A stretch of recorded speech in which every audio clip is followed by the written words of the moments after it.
तो चलिए दोस्तों, आज हमारा टॉपिक है रिमाइंडर थ्योरम नंबर सिस्टम से, यानी कि शेषफल फिल्में। तो दोस्तों, शेषफल फिल्में क्या होता है? हमारे पास कोई नंबर है, जैसे 8। ठीक है दोस्तों, 8 8 कोई नंबर है और हम इसका डिवाइड करें, 21 को डिवाइड करें इससे, तो 8 दूनी 16, 5 शेष बचा, तो इसको बोलते हैं रिमाइंडर, यानी शेषफल। और ये जो 2 है हमारा, ये होता है हमारा भागफल। भागफल इसको बोलते हैं कोएफिशिएंट। ठीक है। और ये जो 8 है, अब ये जो 8 है हमारा, इसको बोलते हैं भाजक। भाजक सारा कंसेप्ट इसी के बेस पे होगा आज का, यानी कि डिवीज़र। और ये 21 जो है, इसको बोलते हैं भाज्य। भाज्य मतलब डिविडेंड। डिविडेंड तो मतलब दोस्तों, अगर हमको 21 यानी कि भाज्य निकालना हो, तो मैंने पहली वीडियो में बताया था आपको शायद, तो होता है भाज्य इजकल टू भाजक गुणा भागफल प्लस शेषफल। ठीक है। अब देखिए, अगर हमको 21 निकालना हो, भाज्य यानी 21 निकालना हो, तो भाजक क्या था हमारा? भाजक है 8 इंटू भागफल कितना है 2, और प्लस शेषफल है 5। तो क्या आ जाएगा दोस्तों? 8 दूनी 16, 16 और 5 21। 21 आ गया। 21 ही हमारा भाज्य था।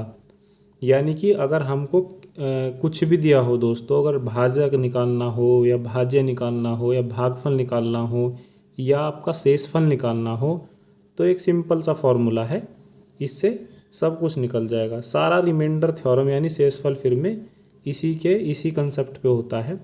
तो दोस्तों, छोटे छोटे क्वेश्चन से शुरुआत करते हैं, देखते हैं। ये हमारा प्रश्न है, कोई संख्या जब 175 से विभाजित की जाती है तो उसका शेषफल 132 आता है। संख्या को 25 से विभाजित करने पर शेषफल क्या होगा? देखिए कैसे करते हैं। मान लीजिए हमारे पास कोई संख्या है x। x को अगर मैं 175 से विभाजित करूं तो हमारे पास शेषफल आता है 132। ये हमारा शेषफल हो गया। ठीक है दोस्तों। तो क्या मैं इस संख्या को ऐसे लिख सकता हूं दोस्तों? देखिए, मैं इसको ऐसे लिख सकता हूं, अगर 175 का भाग x से करें तो हमें यहाँ पर कोई संख्या नीचे शेषफल के रूप हमें शेष 132 प्राप्त होता है दोस्तों। यहाँ मान लेते हैं हम, जो हमारा भागफल है वो के मान लेते हैं हम। ठीक है।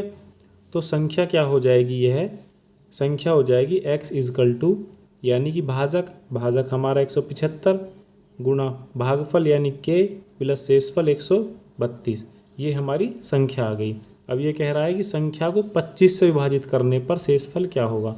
अगर मैं इसको 25 से विभाजित करूं तो शेषफल क्या होगा? अगर आपको पता है दोस्तों, 25 से पूरा कट जाएगा, 25 सत्ते 175 होते हैं, ये सारा कट जाएगा। अगर 25 से इसको काटने लगूं मैं 132 को, यहाँ देखिए 25 का भाग 132 में करते हैं, तो 25 पंजे 125, 7 इसमें शेष बचा। ठीक है दोस्तों, ये पूरा कट जाएगा और 7 इसमें शेष बच जाएगा। 7 इसका आंसर हो जाएगा। ऐसे क्वेश्चंस को करने के लिए ये मैंने आपको दोस्तों बेसिक फॉर्मूला समझाया था कि ऐसे कैसे होता है। एग्ज़ाम्स में क्या होता है, जब हम ऐसे क्वेश्चंस को करते हैं तो हम डायरेक्ट ये जो शेषफल आता है दोस्तों, इसी को लेकर चलते हैं। डायरेक्ट इस शेष में 25 का विभाजित कर दीजिए। जैसे अगर एक बोलता है कोई संख्या जब 175 से विभाजित की जाती है तो उसका शेषफल 132 आता है। ठीक है दोस्तों, 132 आता है। उसी संख्या को 25 से विभाजित करने पर अब जो संख्या हमारे पास बची, यानी कि शेषफल 132 था, उसको डायरेक्ट हम 25 से विभाजित कर दें 25 पंजे 125 यानी कि 7 तब भी बचेगा तो 7 शेषफल आ जाएगा। तो 7 इसका आंसर हो जाएगा। ऐसे क्वेश्चंस में हम डायरेक्ट कर देते हैं। देखिए आगे करके दिखाते हैं हम आपको। एक और क्वेश्चन लेते हैं। ये कह रहा है संख्या x को 289 से विभाजित करने पर 18 शेष बचा। संख्या को 17 से विभाजित करने पर शेष क्या बचेगा। देखिए दोस्तों हम क्या करेंगे, हम डायरेक्ट 18 को जो शेष है 18 को अगर 17 से विभाजित करें तो क्या बचेगा, शेष हमारा 1 बचेगा। 1 इसका आंसर होगा। डायरेक्ट तो हो गया ये। अगर मैं कहूँ इसको दोस्तों कि संख्या x थी हमारे पास, x को 289 से विभाजित करूँ मैं, 289 को x से विभाजित करूँ, x को विभाजित करूँ इससे, तो ये कह रहा है यहाँ पर कुछ हमारा शेष 18 बचता है। ठीक है दोस्तों। और मान लेता हूँ मैं इसका जो है भागफल था हमारा k, तो x क्या हो गई हमारे पास। संख्या को कैसे निकालेंगे हम, ये भाज्य है हमारा, भाज्य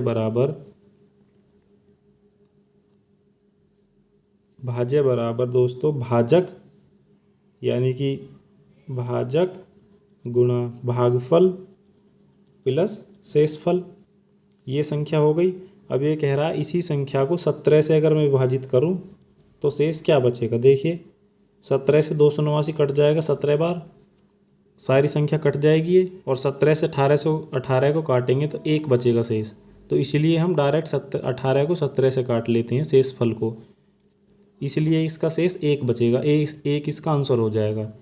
ये थोड़ा ब्रीफ मेथड है समझाने के लिए दोस्तों, और ये शॉर्ट में हो जाता है जिसको आप ट्रिक बोलते हैं।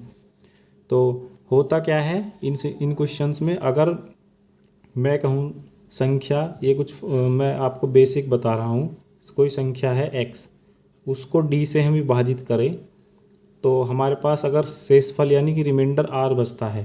ठीक है। दूसरे में हम क्या करेंगे दोस्तों, अगर 2x को, कोई संख्या है 2x, अगर हम उसको d से विभाजित करें तो हमारे पास रिमाइंडर भी 2r होगा। संख्या अगर हम x स्क्वायर को d से विभाजित करें तो रिमाइंडर भी हमारा r स्क्वायर ही बचेगा।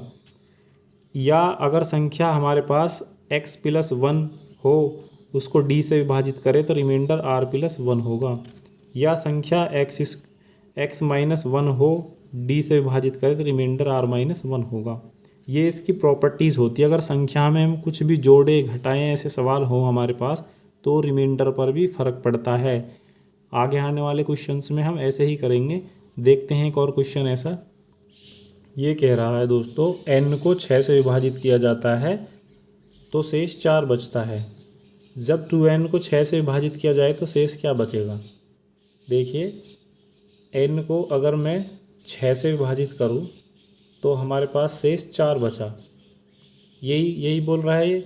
अब कह रहा है 2n को 6 से विभाजित किया जाए। अगर 2n को कर दूं मैं यहाँ पर दोस्तों, इसकी जगह 2n लिखूं मैं, 2n, तो शेषफल भी हमारा क्या हो जाएगा, 2n हो जाएगा। यानी कि 4 दूनी 8 हो जाएगा। और 8 को अगर मैं 6 से विभाजित करता हूँ तो शेषफल 2 बचेगा हमारे पास।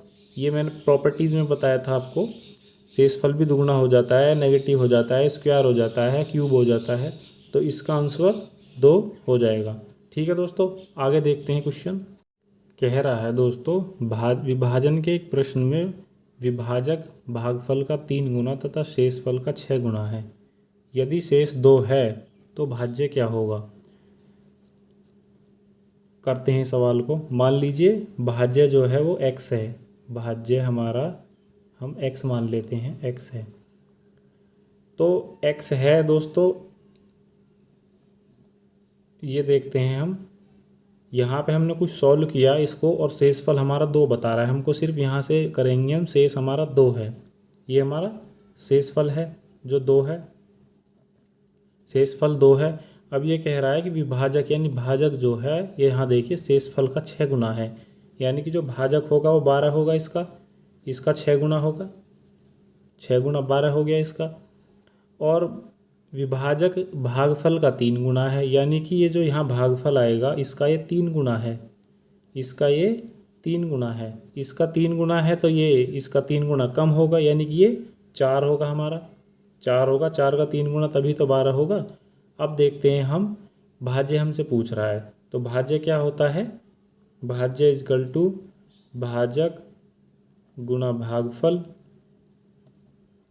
प्लस शेषफल। तो हमारा भाजक क्या है 12, भागफल है 4 और शेषफल है 2। क्या आ गया 12 चौक 48 और 2 50, 50 हमारा भाज्य आ गया। ये हमारा आंसर है। अगला क्वेश्चन देखते हैं, एक और ऐसा ही दोस्तों। अभी ये कह रहा है दोस्तों, भाजक भागफल का 50 गुना और शेषफल का 10 गुना है। यदि भागफल हमारा 32 है तो भाज्य क्या होगा। हमें क्या दिया है अब की बार सिर्फ हमें भागफल दिया है, यानी कि हम अगर x को डिवाइड करें यहाँ पे तो हमें सिर्फ ये दिया हुआ है भागफल, यानी 32 हमारा। और अब कह रहा है ये इसी से हम सब कुछ निकालेंगे, 32 से ही, 32 से निकालेंगे दोस्तों। तो इस कह रहा है कि जो भागफल है वो जो भाजक है हमारा, ये भाजक भागफल का 50 गुना, यानी कि इसका 50 गुना है, इसका 50 गुना। इसमें अगर 50 गुना करेंगे 32 पंजे 160, यानी कि 1600 दिया हुआ है हमें हमारा भाजक, 1600 भाजक दिया हुआ है। और कह रहा है कि है भाजक यानी कि शेष का 10 गुना है। तो हमारा यहाँ कोई संख्या होगी, इसके नीचे शेष आएगा, शेष का 10 गुना है, इसका ये 10 गुना था, तो शेषफल 160 होगा, तभी तो इसका 10 गुना होगा दोस्तों ये। तो अब हम निकाल लेंगे, हमको क्या पता चल गया, भाजक पता चल गया, भागफल पता चल गया और शेषफल। तो हमें भाज्य निकाल लेंगे। तो भाज्य निकालेंगे, x इजकल टू हमारा भाजक गुणा भागफल प्लस शेषफल यानी कि 160। इन दोनों की मल्टीप्लाई कर लेंगे आपस में, ये हो जाएगा आपका 32, तो जो 0 32 छिक्के 132 पंजे, ये हो जाएगा आपका 512 और प्लस 160। तो ये आ गया आपका 06351, 51,360। हमारा जो भाज्य है 51,360 आ गया। ऐसे ही कैसे भी क्वेश्चन आए दोस्तों, कुछ भी पूछो, सब में इसी फॉर्मूले से निकाल लेंगे। ये जो हमारा है भाज्य बराबर भाजक गुणा भागफल प्लस शेषफल। ठीक है दोस्तों। तो दोस्तों आज के लिए बस इतना ही। तो मिलते हैं नेक्स्ट वीडियो में बहुत से अच्छे क्वेश्चन लेकर, जो इससे थोड़े मॉडरेट लेवल के क्वेश्चन होंगे। तो मिलते हैं अगली वीडियो में, तब तक के लिए दोस्तों हंसते रहिए, मस्त रहिए, व्यस्त रहिए।